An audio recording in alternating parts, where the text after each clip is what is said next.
Oke, bertemu dengan saya Budi Prakoso. Kali ini saya akan membahas beberapa peralatan hardware yang dibutuhkan oleh seorang teknisi ponsel. Pertama, teknisi ponsel harus mempunyai obeng set.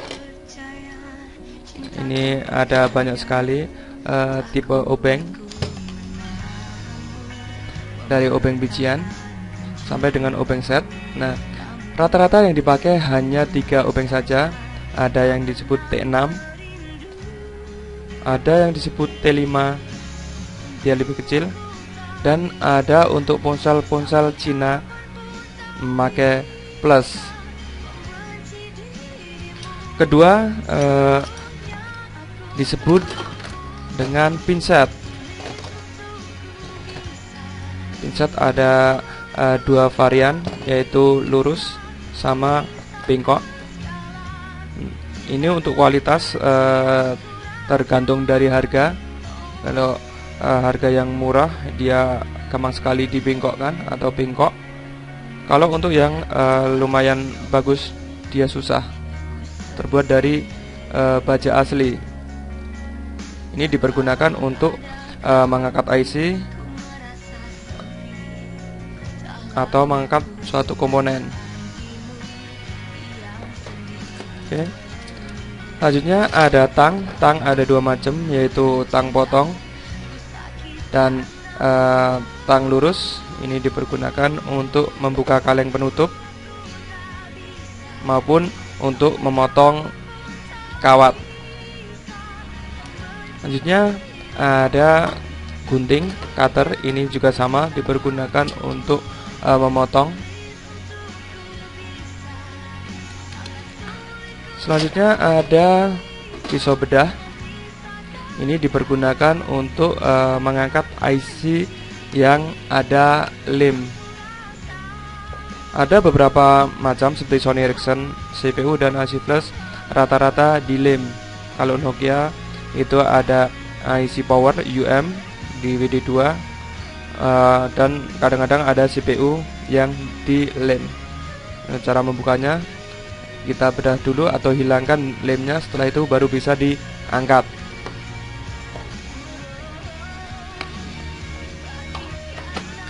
Ini ada solder assistant. Ini dipergunakan untuk membantu proses penyolderan atau bisa dipergunakan untuk membersihkan pin-pin.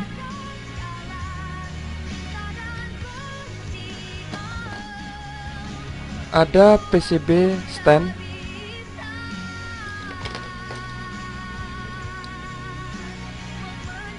PCB stand opening tool ini dipergunakan untuk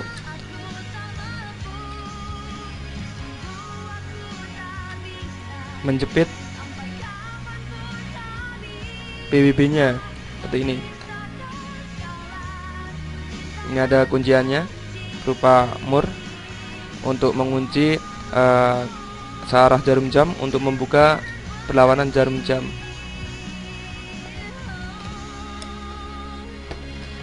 Selanjutnya ada BGA tool. Ini dipergunakan untuk mencetak kaki IC.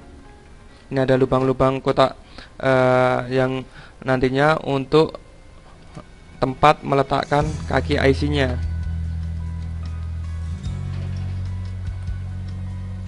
Ini adalah seperangkatnya, ada plat cetaknya.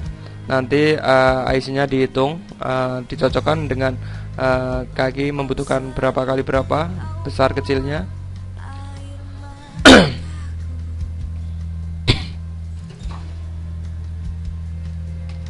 Selanjutnya ada isolasi tahan panas. Bentuknya seperti ini. Ini adalah isolasi berbentuk coklat kemasan. Ini dipergunakan untuk menutup komponen-komponen yang mudah rusak, seperti konektor atau IC-IC. Ini tinggal dilekatkan seperti ini, kita solder atau kita blower, maka ini akan terlindungi. Selanjutnya ada flux seperti ini.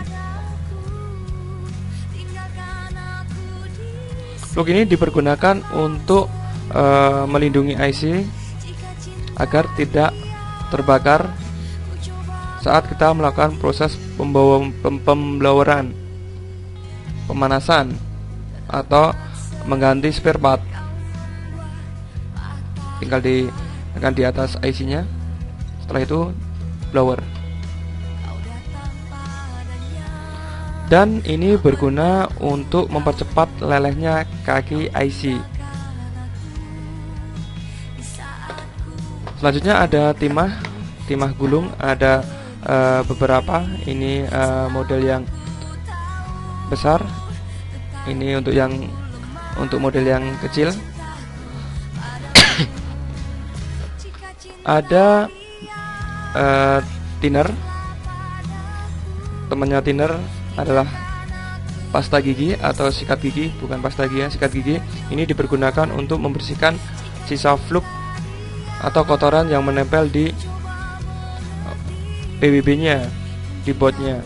Ini tinggal ditekan-tekan, maka thinner akan keluar. Setelah itu dibersihkan seperti ini.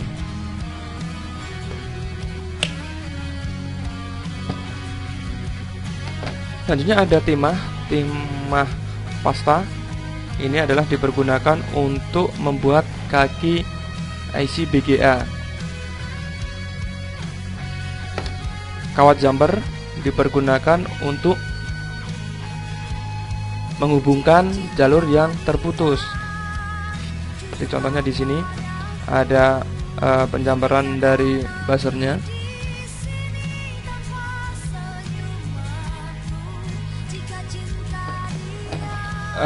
Fluk tadi ada macam varian, ada Sionka, ada cairan IPA. Ini Sionka IPA. Ada solder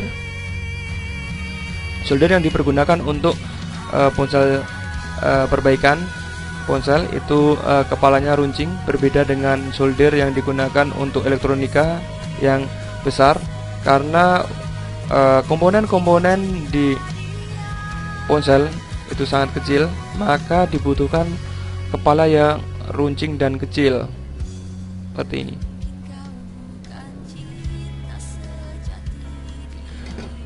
Selanjutnya ada blower. Blower ini dipergunakan untuk melakukan pemanasan atau mengangkat IC maupun mengganti, replace, rehot, reball, replace. Blower ini mengeluarkan angin dan panas, maka dia disebut dengan blower uap. Untuk blower ini ada dua pengaturan.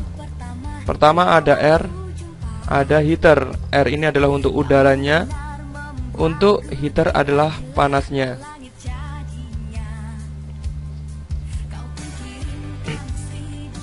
Selanjutnya ada avometer. Avometer ada dua, yaitu ada yang digital, ada yang analog.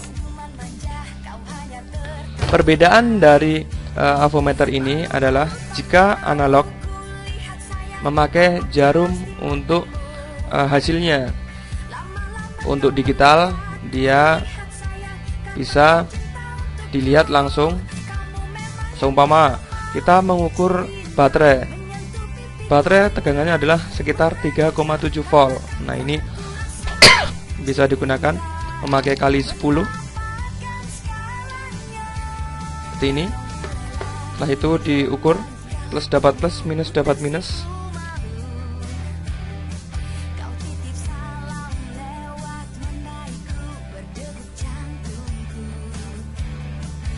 Dia menunjukkan 3,8 volt. Maka baterai ini masih terisi.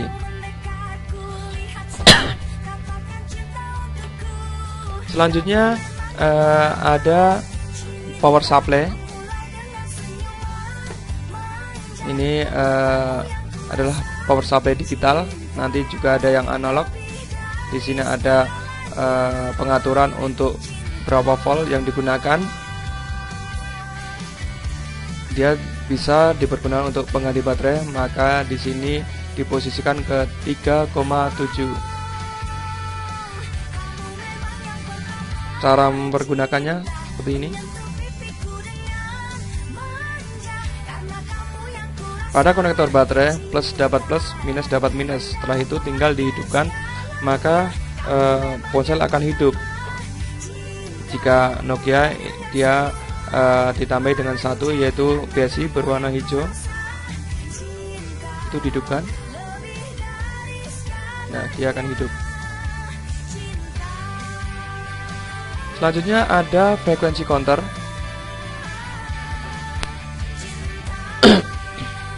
Adalah frekuensi counter. Ini dipergunakan untuk mengukur sleep clock maupun RF clock. Di sini ada kilohertz, ada megahertz.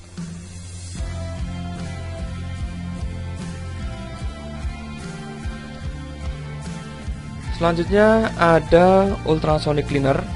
Ultrasonic cleaner ini dipergunakan untuk mencuci PCB jika nanti menghadapi kasus-kasus ponsel masuk ke air atau ada kotoran.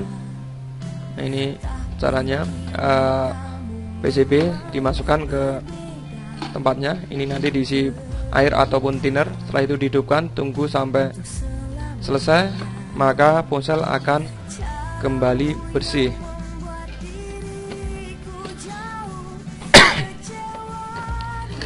Nah, ini adalah alat-alat tambahan seperti penghapus karet atau penghapus pulpen. Ini untuk membersihkan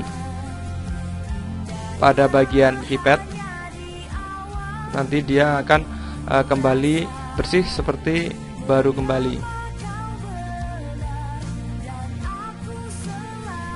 Oke, inilah alat-alat yang dipergunakan untuk perbaikan ponsel secara hardware.